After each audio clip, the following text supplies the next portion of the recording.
My 300 TDI Defender is now officially imported and registered in the UK, and it's ended up on an 08 plate, which I'll discuss in a little bit, as well as all the things that the DVLA messed up in the registration process. What many of these?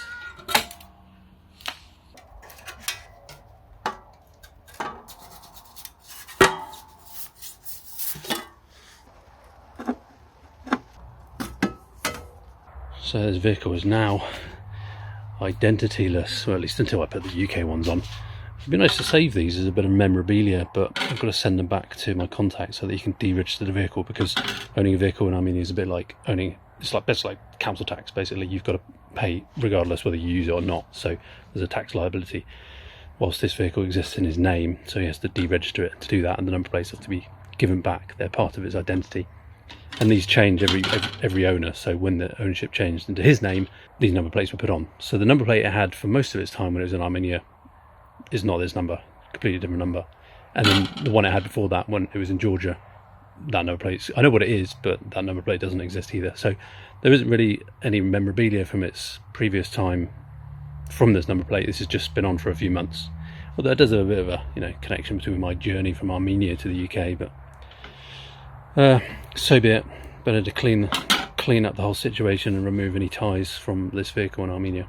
So after I passed the MOT with that Defender, I filled out the paperwork, sent off all the paraphernalia and a check to the DVLA, and about 3 weeks later I received my V5C document, and the day after that I received a letter explaining what the next steps were, and that's basically to buy a number plate, which I did, and I've now got to fit it onto the vehicle and give it its final UK identity. I'm not going to go into detail about the import and registration process in this video. I'll do that in another video because it's very detailed.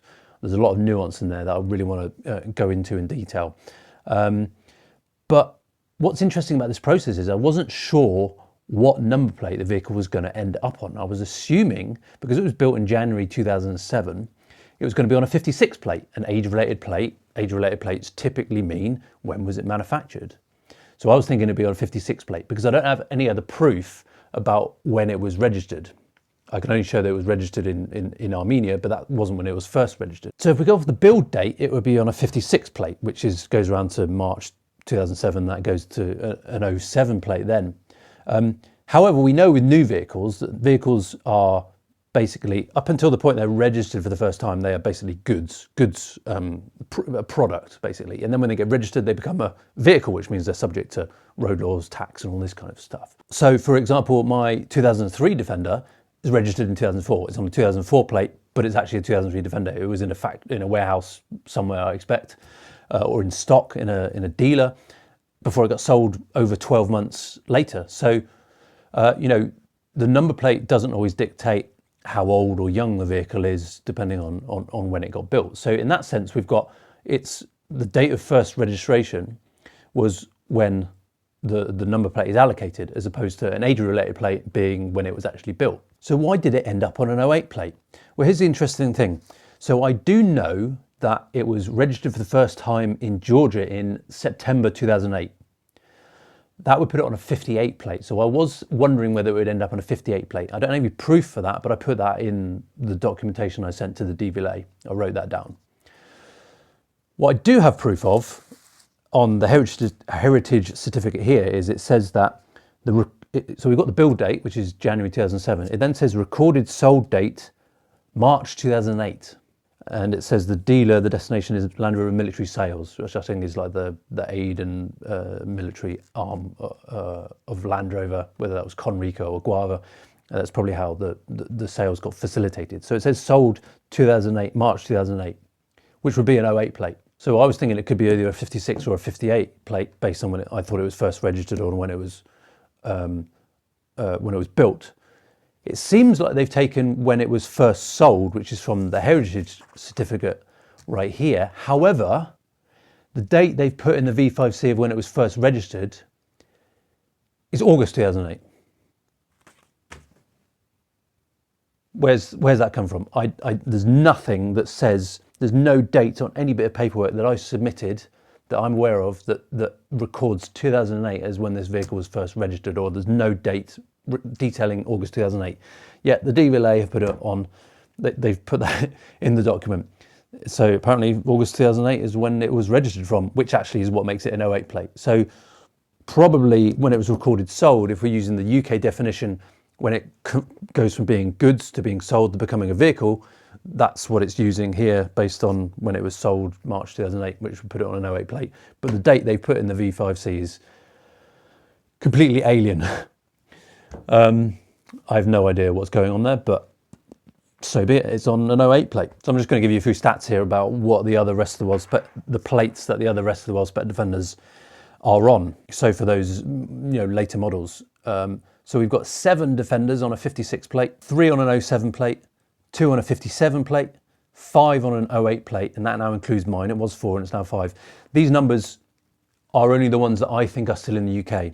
So there have been 11 rest of the world spec 300 TDIs registered on an 08 plate in the UK, but I think there's only 5 left. I think 6 have gone overseas. 4 on 58 plates, but those are actually not very late vehicles. One's actually a 2005 model that was registered kind of 3 years later. There were 2 on an 09 plate, but I don't think both have been exported. There were 2 on a 59 plate, both have gone. There's 1 on a 10 plate, that's still in the UK, and there's 1 on a 60 plate. That one's still in the UK. That one on the 60 plate, I think, is the lowest mileage 300 TDI Defender in the UK. So my 08 plate is it's the second youngest 08 plate, if that makes a difference. All the other 08 plates were built before, but it's the only 08 plate that was not registered in 2008.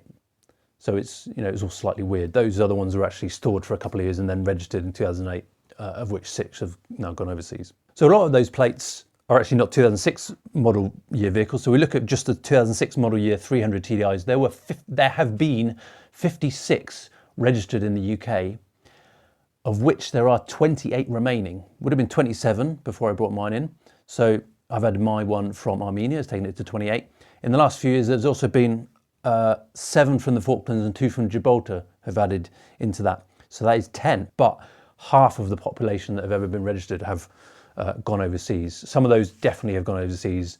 I think some of the other ones, the other ones I estimate are almost likely to have gone overseas. It was a good way of getting a 300 TDI Defender for European countries. You would register it in the UK and then just kind of under a mutual recognition scheme, you would just take it to your country. There's one went to the Netherlands, I know, for example. Some of the others were registered in the UK and then just sort of travelled across Africa and that kind of stuff, and they just ended up in Africa. So there's about only 28 that I believe are still in the UK, of which mine is one. So that makes them pretty, I don't like using the word rare, but they're pretty uncommon, considering V850s, which people consider to be quite special. There's 385 or 386, depending on who you talk to, of those. There's only 28 2006 300 TDIs. The other thing they got wrong on the V5C is the model. Now I put down the model 110 Defender SWTDI. It's the most accurate model there is available. And it's what my 90, it was mostly used on 90s vehicles. It's the same as what my 97 Defender's on. So I thought I chose that one, right? I wrote that in there. They have chosen, on the V5C, it says 110 Defender V8. Where that's come from, I don't know. You could say, oh, well, they've picked from the modern list of the Pretender models because they do have V8s there. But no, this is 110 Defender V8, which was a V5 model used many, many years ago on Defenders, and it's not actually used for the V8s from 2021 onwards. There are 2 other rest of the world spec Defenders, 300 TDI Defenders in the UK that have the same model as that. How they picked that one, why they didn't, they used pretty much everything else that I wrote in the registration form. Why they didn't use the model for that, I have no idea. I actually don't care. I'm not going to quibble that. I don't. It's really not a big deal. The moment you start questioning or trying to clarify things with a DVLA, it can open up a can of worms. So, they've got the VIN right, they've got the engine number right, everything else is correct. So I'm not actually worried about the model there. But I just find it really weird how that's come about. Anyway, one of the potential fringe benefit of my 08 plate 300 TDI Defender is that it's probably not liable for a ULEZ charge. I'm not going to say it's compliant, because if you go on the website, it doesn't say compliant. It just says, we don't know what the emissions are. and they default to you not having to pay. It's just a slight quirk and loophole in the system that they don't, at the moment they've not been retrospectively applying emission standards to newly registered vehicles from a previous era. I've commonly seen it amongst wolf defenders because they are registered for the first time after they've left the military. So there's a lot of private wolves, 300 TDI wolves, which are not that don't show a ULEZ charge in London.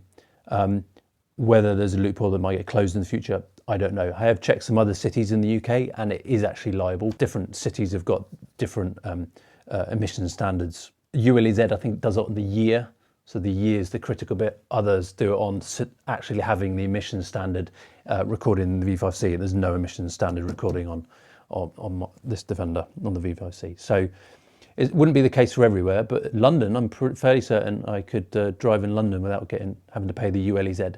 Whether I drove in London a lot and they started recognising that they didn't actually know the emissions on my vehicle and they therefore went to investigate, I wouldn't actually know whether that would be the case. But I don't live in London. I have not much reason to drive into London particularly. So it's just an interesting quirk there, an interesting loophole. So the number plate you actually get given is based on the regional office, DVLA office. So basically nearest to your address that you apply with as the keeper address. That's where you'll get your kind of prefix of the number plate on this post-2001 style. So what I have thought about is putting mine on a private plate, because there are three prefixes for most rest of the world Spec 300 TDIs in the UK, which dictate whether it was sold by Neen Overland Foley Specialist Vehicles or Keith Gott. You're basically the most common prefix. So I'm thinking about getting a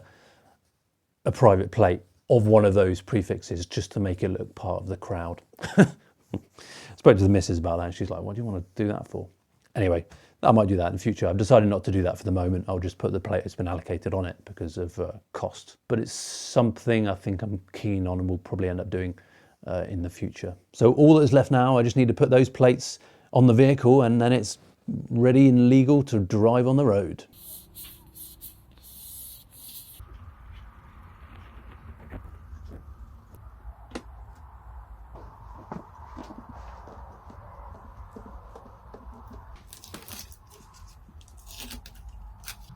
There's a question about where this goes because it won't really fit in the middle.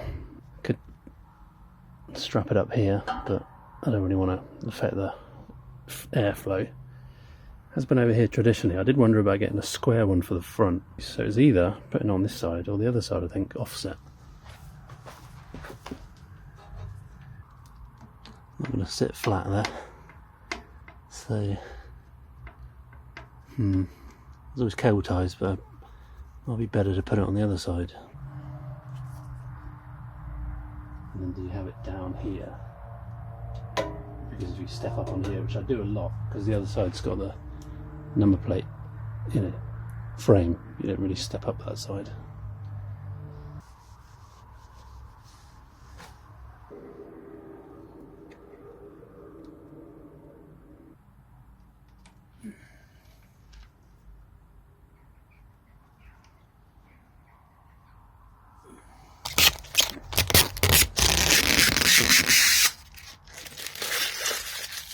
I will be detailing the import and registration process in the UK in a different video. Thanks for watching. Bye for now.